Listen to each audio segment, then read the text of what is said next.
കൃഷി ഓഫീസറും ജീവനക്കാരുമില്ല. ചാഴൂർ കൃഷിഭവൻ പ്രവർത്തനം അവതാളത്തിൽ.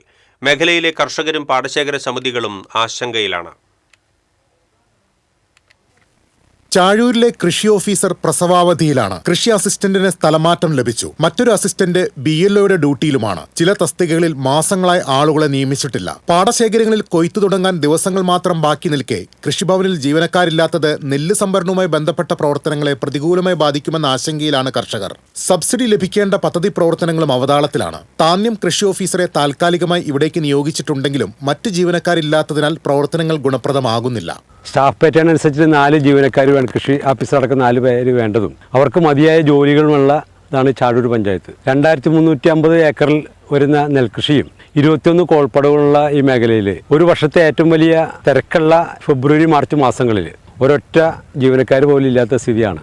മില്ലുകൾ കിട്ടി, മില്ലിൻ്റെ ആളുകൾ വന്ന് അവരുടെ നെല്ലിൻ്റെ ഉണക്കവും ഗുണനിലവാരമൊക്കെ പരിശോധിച്ചിട്ടാണ് ഇവിടെ നെല്ലെടുക്കുന്നത് തന്നെ.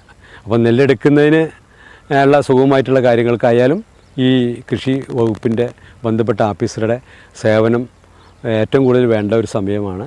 കൃഷി ഓഫീസിന്റെ പ്രവർത്തനം വളരെ കാര്യക്ഷമമായി നടക്കേണ്ട സമയമാണിത്. എത്രയും വേഗം സ്ഥിരം ജീവനക്കാരെ നിയമിക്കണമെന്ന് കർഷകർ ആവശ്യപ്പെട്ടു. TCV news, Triprayar.